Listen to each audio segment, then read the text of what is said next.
당신이 찾던 무서운 이야기 고비의 TV.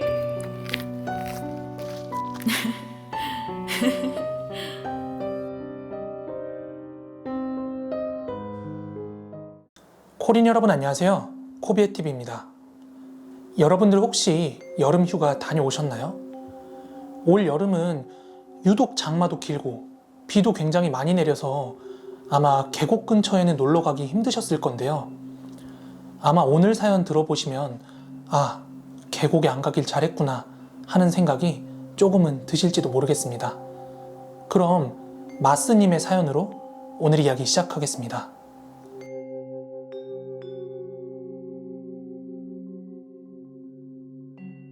오늘은 제가 어린 시절에 계곡에서 봤던 것에 대한 이야기를 해드리려고 합니다. 저는 아직까지도 그때 제가 본 게 뭔지 감조차도 잡을 수가 없습니다. 때는 제가 8, 9살? 한 고언저리쯤이었어요. 저희 가족이 외가댁 식구들이랑 굉장히 친밀하게 지냈거든요. 그래서 제가 어릴 때부터 가족들끼리 다 같이 여기저기 굉장히 많이 놀러 다녔습니다. 그때도 대구 파계사 쪽에서 여름 휴가를 보내던 중이었고요. 절에 다녀오면서 한 계곡에서 시간을 보내기로 했습니다. 계곡 아래쪽에는 물놀이 인파가 너무 많아가지고 저희는 조금 한적한 곳을 찾아서 좀 위쪽으로 올라갔더니 마침 아무도 없고 한적하니 너무 조용해서 텐트 치고 놀기에 딱 좋은 장소를 발견한 거예요. 그래서 가족들끼리 그쪽 포인트에다가 텐트를 쳤습니다.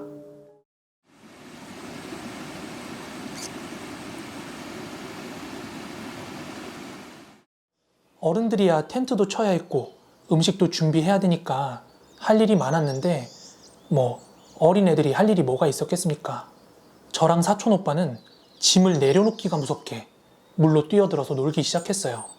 그렇게 물놀이를 시작한 저희는 깊은 곳까지 들어가진 않고 그 얕은 물 쪽에서 물 뿌리면서 막 놀고 있었는데 마침 그때 막내 외삼촌께서 그 계곡이나 바다에서 갖고 노는 고무보트 있죠. 거기에 바람을 넣어가지고는 그 계곡에다 띄워주셨어요.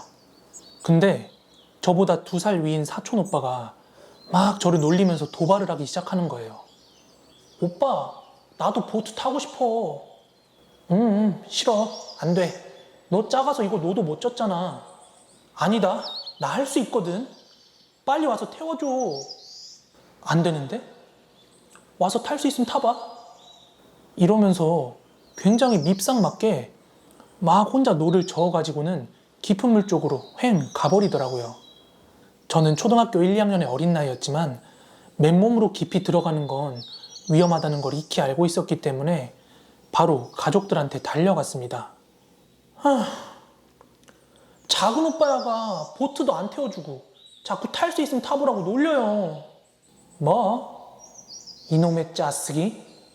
삼촌이 이거 튜브 바람 넣어줄 테니까 가서 전마 타고 있는 보트 확 뒤집어버려. 응? 제가 그렇게 짜증 섞인 투정을 했더니 작은애 삼촌께서 거기 있던 것 중에 가장 큰 튜브에 바람을 넣어주시고는 가서 복수하고 오라고 저한테 건네주셨어요. 저는 기필코 복수를 하리라 다짐을 하고 튜브를 들고는 호기롭게 물가로 다가갔습니다. 오빠야, 니 이거 봐라. 나 안 태워준 거 후회하게 될 거다. 그렇게 말하고는 드릉드릉거리면서 발을 물속으로 한 발짝 내딛고 오빠가 있는 쪽을 바라봤는데 오빠가 조금 이상해 보이는 거예요. 당시 오빠가 타고 있던 고무보트가 그 계곡에서 가장 수심이 깊어 보이는 지점 위에 떠 있었는데요. 오빠가 두 손으로 자기 무릎을 꽉 끌어안고 앉아가지고는 미동도 없이 가만히 있는 거예요. 오빠가 저러고 있는 걸 본 순간 물소리 같은 건 귀에 전혀 들어오지 않았고 도대체 왜 저러고 있는지 상황 파악에 나섰습니다. 왜냐하면 그 사촌 오빠가 그래 봐야 꼬맹이 시절이었지만 제가 아는 사내 대장부 중에 대장부였거든요. 겁도 없고 싸움도 잘하고 골목대장 같은 스타일이라 그렇게 겁먹어 있는 것처럼 보인 걸 제가 처음 봤어요.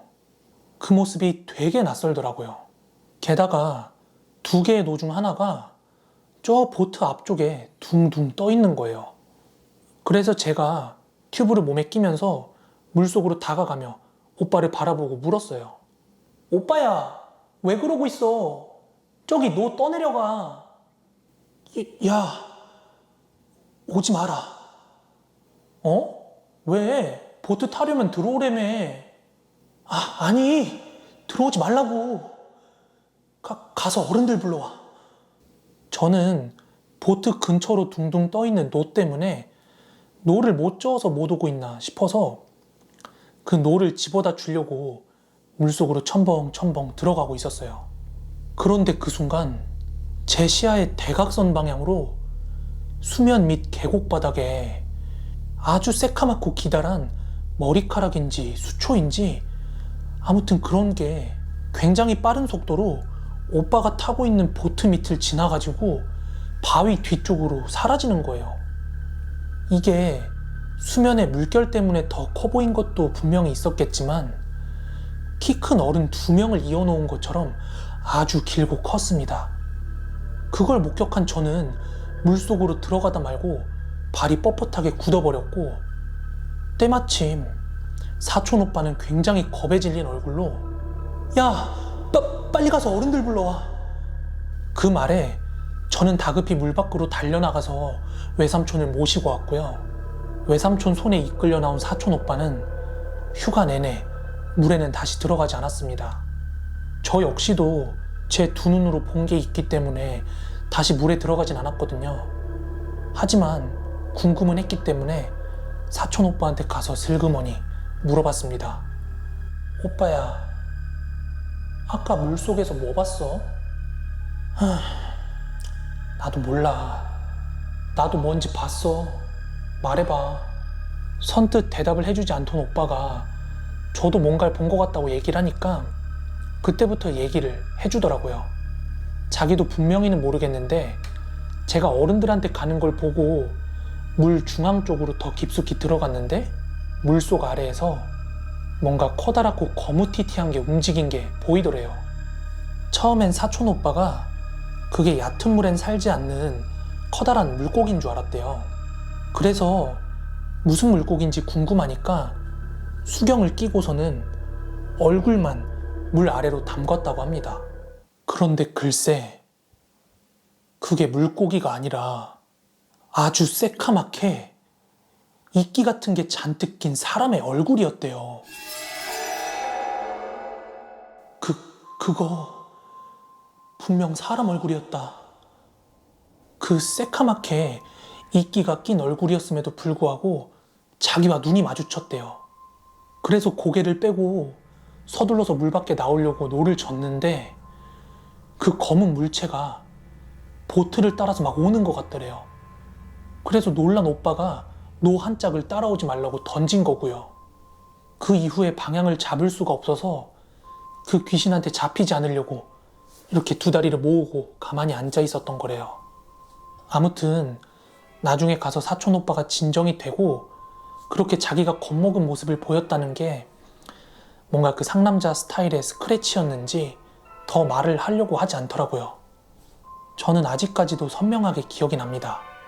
보트 위에 겁먹은 채로 잔뜩 웅크리고 있는 사촌 오빠, 물 위에 둥둥 떠있던 노 한 짝, 그리고 물 밑에서 엄청난 속도로 헤엄을 쳐가던 그 커다랗고 새카만 물체까지 말이죠. 네, 오늘 준비한 무서운 이야기는 여기까지입니다. 오늘 이야기뿐만이 아니라 이번 주에 준비된 이야기들도 다 무섭거든요. 구독이랑 알람 설정 꼭 부탁드리고요. 오늘도 끝까지 시청해주셔서 너무 감사합니다. 휴가철인데 모두 안전사고 조심하시고요. 저는 내일 더 무서운 이야기로 찾아오도록 하겠습니다. 모두 감사합니다.